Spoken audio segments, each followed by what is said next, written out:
ॐ भूर्भुवः स्वः तत्सवितुर्वरेण्यं भर्गो देवस्य धीमहि धियो यो नः प्रचोदयात्। ॐ ब्रह्मानन्दं परमसुखदं केवलं ज्ञानमूर्तिं द्वन्द्वातीतं गगनसदृशं तत्त्वमस्यादिलक्ष्यम् एकं नित्यं विमलमचलं सर्वधी साक्षिभूतं भावातीतं त्रिगुणरहितं सद्गुरुं तं नमामि।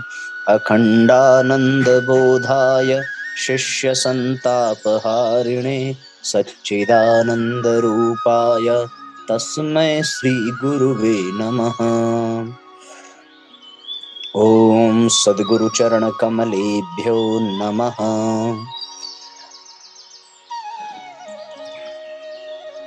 परम पूज्य गुरुदेव परमदनीय माता जी के दिव्य संरक्षण में ऑनलाइन दैनिक स्वाध्याय के इस कार्यक्रम में YouTube के माध्यम से जुड़ करके आज का स्वाध्याय सुनने वाले सभी आत्मीय बंधुओं, शक्ति स्वरूपा माताओं, बहनों एवं स्वाध्याय प्रेमी सभी साथियों को बहुत बहुत अभिनंदन, बहुत बहुत प्रणाम। आप सबका बहुत बहुत स्वागत है साथियों आज के सत्र में। आइए आज के सत्र का शुभारंभ करते हैं। प्रतिदिन की भांति आज के सत्र को भी आप सब अधिक से अधिक शेयर जरूर करें, जिससे कि यह दिव्य लाभ सबको प्राप्त हो सके। श्री राम कृष्ण भक्त मालिका भाग 1 पुस्तक का ये आखिरी अध्याय है और आखिरी अध्याय में हम सभी स्वामी अद्वैतानंद के जीवन परिचय को प्राप्त कर रहे हैं। कल हम सभी ने स्वामी तुरीयानंद के जीवन परिचय को सुना और आज स्वामी अद्वैतानंद का जीवन परिचय प्रारंभ हो रहा है। 2 भाग में स्वामी अद्वैतानंद का हम सभी परिचय प्राप्त करेंगे और उनकी जीवन साधना से प्रेरणा लेंगे। एक किस्त इसकी आज होगी, एक किस्त कल होगी। कल यह पुस्तक पूरी हो जाएगी। परसों से हम नई पुस्तक का शुभारंभ करेंगे और नई पुस्तक का अध्ययन, चिंतन, मंथन करेंगे। एक बार बता दें, आप सब लोगों को आवाज अच्छे से आ रही है? आज के सत्र का शुभारंभ किया जाए। शेयर करना बिल्कुल न भूलें। हम पढ़ना प्रारंभ कर रहे हैं। ओम स्वामी अद्वैतानंद। श्रीयुत गोपाल चंद्र घोष काफी उम्र में श्री राम कृष्ण के पास आए थे। त्यागी भक्तों में उनकी आयु सबसे अधिक थी, यहाँ तक कि वे ठाकुर से भी कुछ वर्ष बड़े थे। इसलिए तथा उसी नाम के अनुसार दूसरे भक्त के साथ उनका पार्थक्य दर्शाने के लिए ठाकुर ने उन्हें बूढ़े गोपाल या मुरब्बी, बुजुर्ग नाम दिया था। भक्तों के बीच वे गोपाल दादा या गोपाल दा के नाम से परिचित थे। संन्यास के बाद उनका नाम स्वामी अद्वैतानंद हुआ, पर यह नाम अधिक प्रचलित नहीं था। ठाकुर के पास आने के पूर्व गोपाल दा की पत्नी का देहांत हो गया था। पत्नी वियोग के भीषण शोक में गोपाल दा को पहली बार समझ में आया कि यह संसार अत्यंत अनित्य है। इस वैराग्य के फलस्वरूप उनका मन संसार से परे नित्य सत्य की खोज में भटकने लगा। उन दिनों उनके सिंधी निवासी मित्र श्री महेंद्र कविराज दक्षिणेश्वर आया जाया करते थे। उन्होंने गोपाल दा की ऐसी मनः स्थिति देखकर उन्हें ठाकुर के बारे में बताया। तत्पश्चात गोपाल श्रद्धा पूर्वक महेंद्र के साथ शांतिदाता श्री राम कृष्ण का दर्शन करने को आए। बंगला ग्रंथ श्री राम कृष्ण पोथी उनके पहली बार दक्षिणेश्वर आने का ठीक समय ज्ञात नहीं है। संभव है इसके पूर्व ही उन्होंने सिंधी में प्रथम बार श्री राम कृष्ण के दर्शन किए हों। वचनामृत के अनुसार प्रथम दर्शन 1875 ईस्वी में हुआ था। आगे लिखते हैं कि कविराज महेंद्र पाल के साथ इस प्रथम दर्शन के समय गोपाल दा को अपने शोक निवारण के बारे में आशा की कोई किरण दिखाई नहीं दी। अतः उस दिन उनके मन में ठाकुर के प्रति कोई विशेष श्रद्धा उत्पन्न नहीं हुई। उन्होंने सोचा कि ये साधारण साधुओं की ही तरह एक साधु हैं परंतु मित्र ने उन्हें छोड़ा नहीं और गोपाल दा का अशांत मन भी इस निराशा को ही अंतिम बात नहीं मान सका। साथ ही मित्र की युक्तियां भी बिल्कुल निस्सार नहीं थी। महापुरुषों को क्या एक दिन में पहचाना जा सकता है? भीतर का रहस्य समझ पाने के लिए उनके साथ घनिष्ठ रूप से मेल जोल करना पड़ता है। अतः गोपाल दा पुनः मित्र के साथ दक्षिणेश्वर आए। बिल्कुल सही बात है साथियों, केवल एक ही बार की मुलाकात से हम किसी को पूरी तरह से नहीं परिचित हो सकते, न किसी के हो सकते हैं, न किसी को अपना बना सकते हैं। जब तक गंभीरता पूर्वक कई बार मिलने पर अंतरंग संबंध स्थापित हो जाए, तभी वह आत्मीयता झलकती है और व्यक्ति के भीतर का खजाना प्रतीत होता है। प्रियजन के वियोग का शोक कितना गंभीर होता है, यह प्रारंभ में तो विषादग्रस्त व्यक्ति स्वयं भी नहीं समझ पाता, परंतु जब उपयुक्त चिकित्सक उसे धीरे धीरे स्वस्थ कर देता है, तब कहीं उसकी समझ में आता है कि ऐसा चिकित्सक मिले बिना इस प्रकार के रोग का उपशम होना असंभव है। द्वितीय बार श्री राम कृष्ण के निकट आकर गोपाल दा उनके स्नेह पाश में बंध गए और इसी पाश ने क्रमशः दृढ़ होकर उनके सारे सांसारिक बंधनों को छिन्न भिन्न कर डाला। ठाकुर को उन्होंने अपने शोक के सहभागी के रूप में पाया तथा उनके मुख से निरंतर ईश्वरी वार्तालाप सुनते हुए एवं वैराग्य की प्रेरणा पाते हुए उनकी समझ में आ गया कि इस संसार रूपी माया मरीचिका से मुक्त जीव के लिए वैराग्य ही एकमात्र रामबाण औषधि है। संसार के सारे संबंध माया परक हैं और केवल श्री गुरुदेव का चरण स्पर्श ही जीवन का एकमात्र संबल है, जो मानव को इस क्षण भंगुर संसार से परे ले जाता है। अब से गोपाल दा ने पूर्ण रूप से श्री राम कृष्ण का ही आश्रय ग्रहण किया। इससे एक ओर जहां ठाकुर की महिमा का परिचय मिलता है, वहीं दूसरी ओर गोपाल दा के शुद्ध सत्व भाव का भी अद्भुत प्रमाण प्राप्त होता है। क्योंकि पत्नी वियोग तो बहुतों को होता है, परंतु फल स्वरूप गुरु का सानिध्य प्राप्त करना तथा संसार त्याग कर ईश्वर के लिए उन्मत्त हो जाना अत्यंत दुर्लभ है।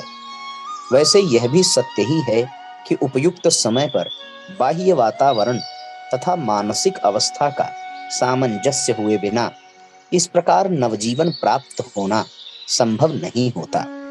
गोपाल दा के जीवन में ऐसा ही हुआ।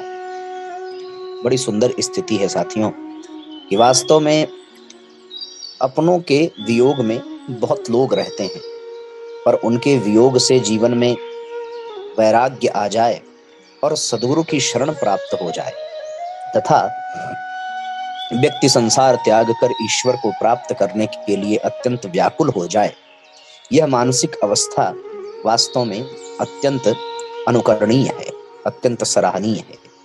और गोपाल दा के जीवन में ऐसा ही हुआ।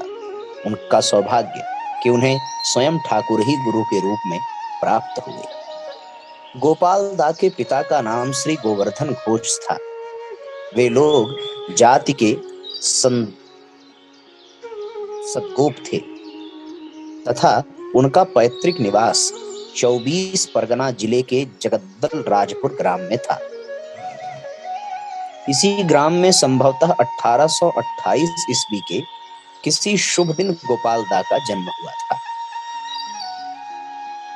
वे अधिकांशतः उत्तरी कलकत्ते के सिंथी मोहल्ले में निवास किया करते थे तथा सिंथी के ही वेणी माधव पाल के चीना बाजार में ब्रश, मैटिंग, खरहरा, पांव पोश आदि की दुकान में काम करते थे।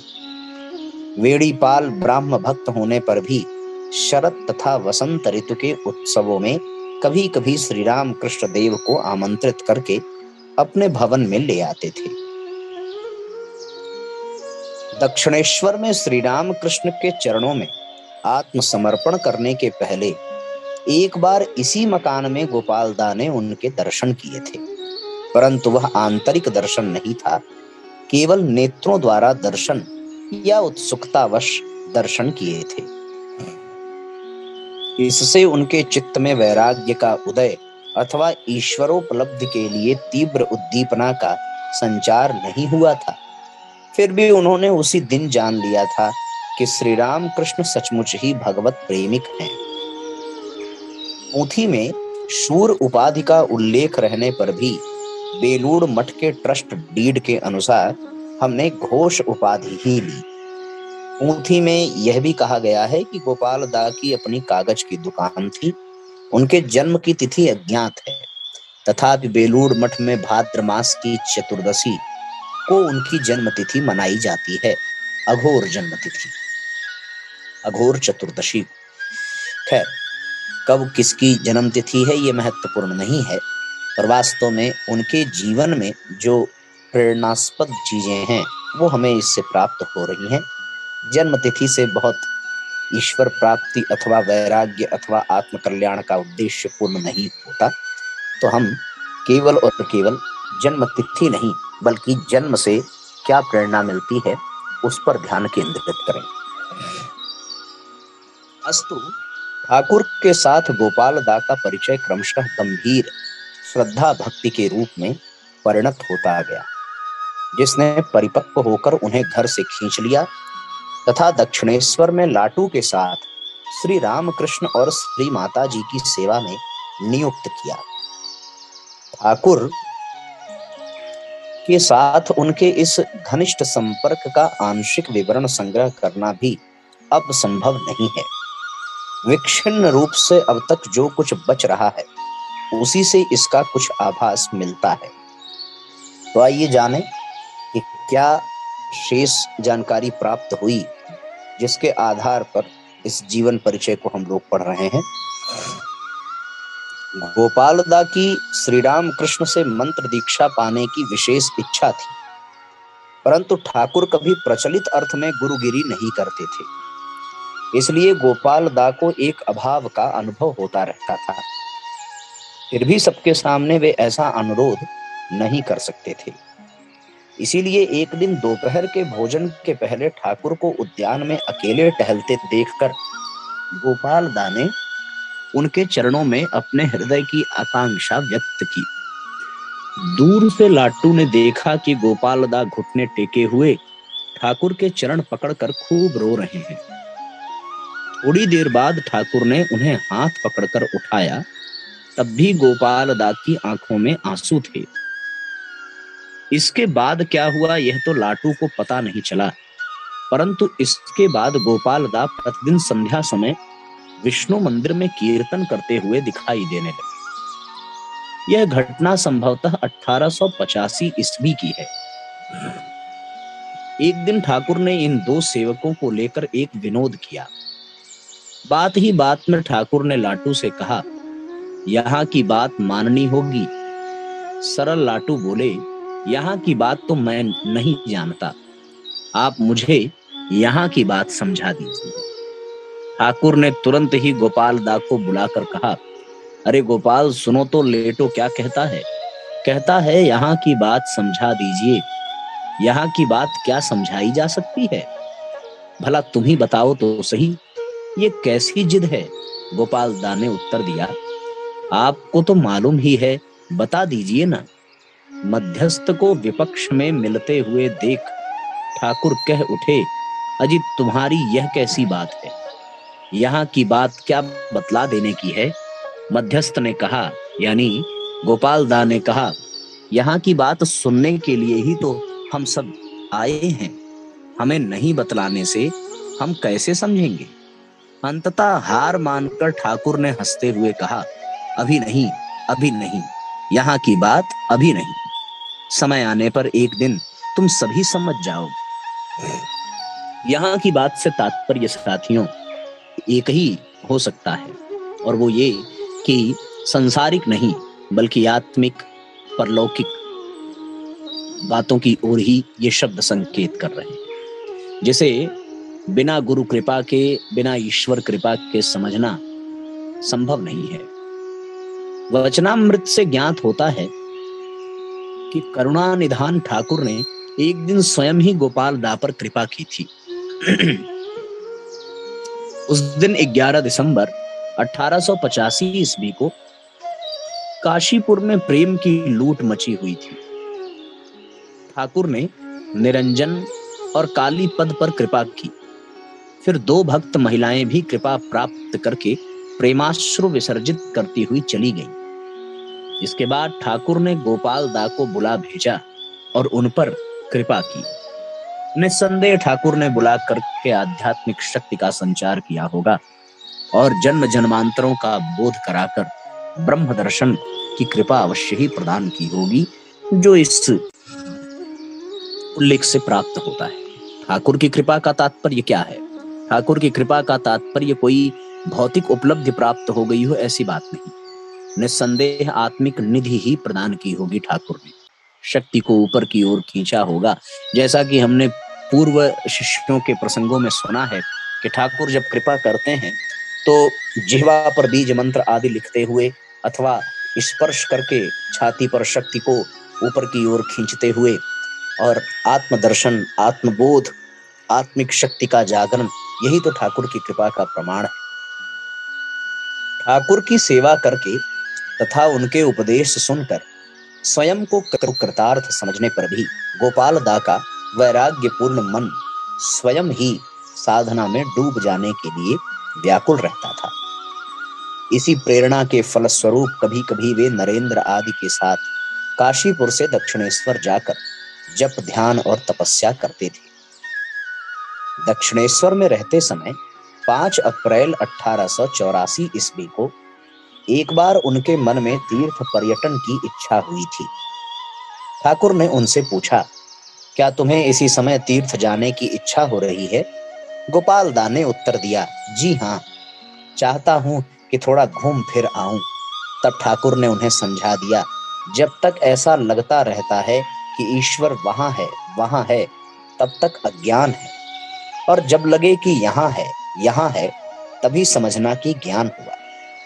उन्होंने और भी कहा, जो चाहिए वह पास ही है, फिर भी लोग जगह जगह भटकते हैं। पता नहीं उस बार गोपाल दा का तीर्थ भ्रमण हो पाया था या नहीं, परंतु यह निश्चित है कि काशीपुर में रहते समय एक बार वे सन 1886 ईस्वी में तीर्थ दर्शन को गए थे। वहां से लौटकर उन्होंने कलकत्ते में गंगा सागर यात्रा के निमित्त आए साधुओं को गेरुआ वस्त्र, रुद्राक्ष माला और चंदन का दान करने की इच्छा प्रकट की। इस प्रकार ठाकुर ने उन्हें निर्देश किया कि त्यागी भक्तों को दान करना ही उत्तम रहेगा, क्योंकि इनकी अपेक्षा ऊंचे दर्जे के साधु और कहां मिलेंगे। गोपाल दा ठाकुर की बात पर सहमत हुए और 12 गेरुए वस्त्र तथा उतनी ही रुद्राक्ष मालाएं आदि लाकर ठाकुर के हाथ में दे दी। ठाकुर ने उन्हें नरेंद्र आदि भक्तों में बांट दिया। वह रामकृष्ण संघ के लिए एक अविस्मरणीय घटना है, क्योंकि इसी अनुष्ठान के भीतर भावी सन्यासी संघ का बीज निहित था। इन त्यागियों के नाम थे नरेंद्र, राखाल, योगींद्र, बाबूराम, निरंजन, तारक, शरत, शशि, गोपाल, काली और लाटू। बचा हुआ गेरुआ वस्त्र बाद में गिरीश चंद्र ने ग्रहण किया।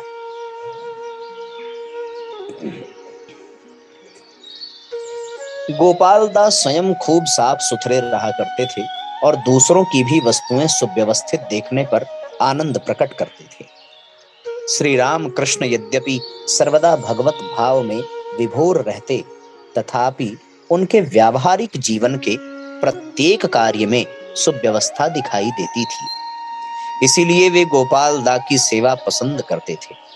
गोपाल दा की सेवा के दृष्टांत कम ही ज्ञात हैं, फिर भी हम जानते हैं कि काशीपुर में ठाकुर को दवा देने का भार गोपाल दा के ऊपर ही था। उस समय रात दिन लगातार परिश्रम चल रहा था।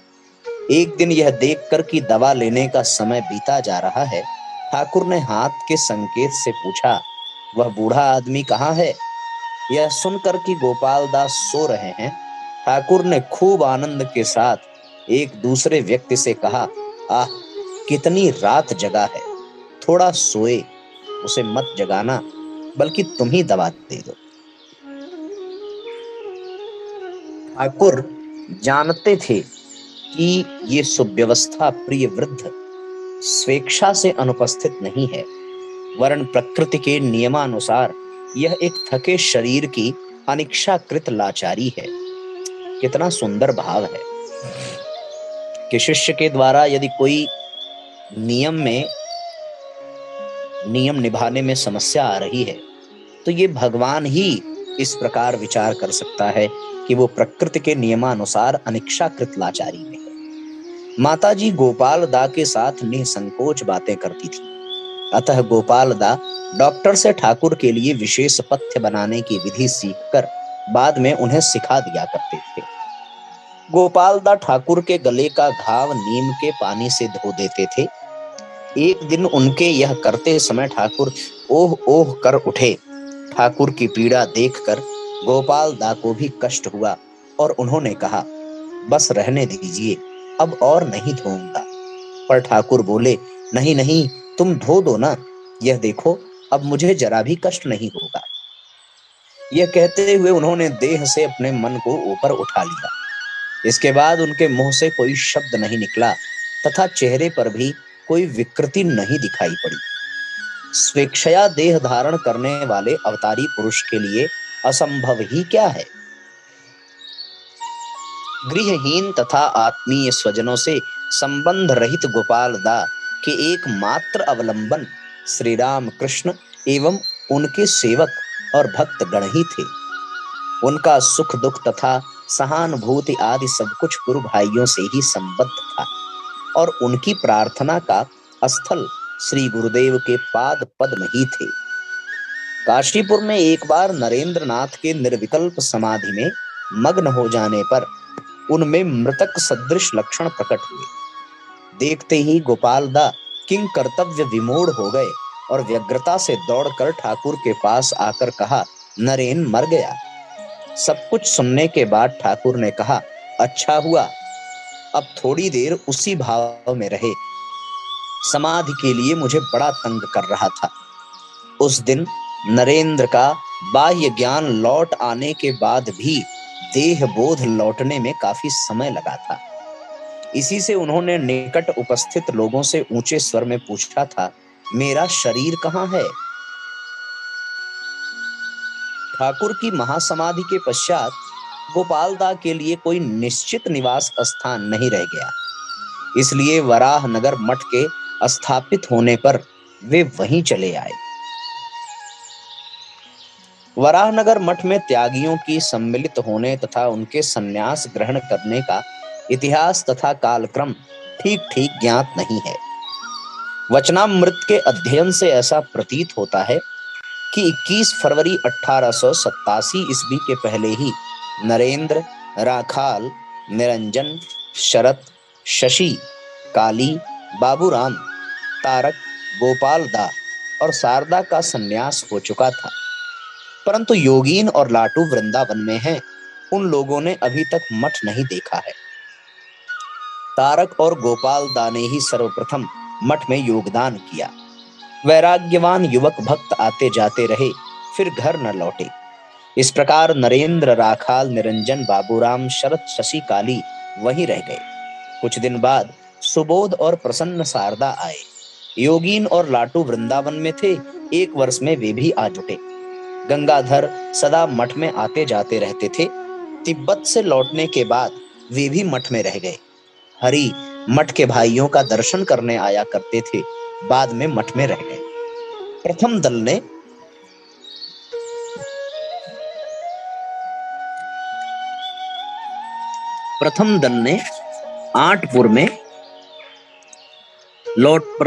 ने आठपुर से लौटने के बाद 1887 ईस्वी के जनवरी के अंत में माघ के प्रारंभ में संन्यास ग्रहण किया था।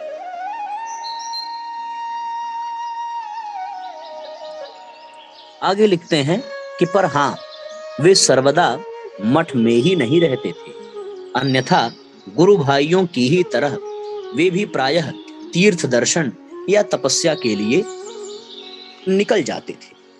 उस समय का पूरा इतिहास अज्ञात है। स्वामी विवेकानंद के पत्र से ज्ञात होता है कि 1888 ईस्वी में गोपाल दा ने केदार बद्री के दर्शन किए थे तथा उस समय उनकी गंगाधर महाराज से भी भेंट हुई थी। गंगाधर महाराज ने काफी दिनों बाद उन्हें देखकर रो पड़े थे। इस तीर्थ यात्रा से लौटकर गोपाल दा ने कुछ समय तक वृंदावन में वास किया था। 1890 ईस्वी में उनकी मेरठ में गंगाधर महाराज के साथ पुनः भेंट हुई और फिर दोनों एक साथ हरिद्वार में कुंभ मेला देखने गए। 1894 ईस्वी में जब गोपाल दा काशी के वंशी दत्त के मकान में रहते हुए तपस्या कर रहे थे, तब काली कृष्ण महाराज स्वामी विरजानंद काशी धाम जाकर प्रमदा दास बाबू के उद्यान में स्वामी योगानंद, अभेदानंद, सच्चिदानंद आदि के साथ मिले और बाद में स्वामी अद्वैतानंद तथा सच्चिदानंद के साथ पंचकोशी यात्रा की। इस यात्रा में उन्हें 3 दिन लगे थे। शेष भाग साथियों हम लोग अब कल पढ़ेंगे। आज के लिए इतना ही। आइए गायत्री मंत्र पढ़ें और आज के सत्र को विराम देते हैं। ओम भूर्भुवः स्वः तत्सवितुर्वरेण्यं भर्गो देवस्य धीमहि धियो यो नः प्रचोदयात्। सभी आत्मीय बंधुओं को बहुत बहुत प्रणाम, बहुत बहुत साधुवाद सुनने के लिए। आप सब अधिक से अधिक शेयर जरूर करें और ये दिव्य लाभ सबको प्रदान करें। बाकी जैसी हरि इच्छा। सबको नमस्कार, धन्यवाद, शुभ रात्रि।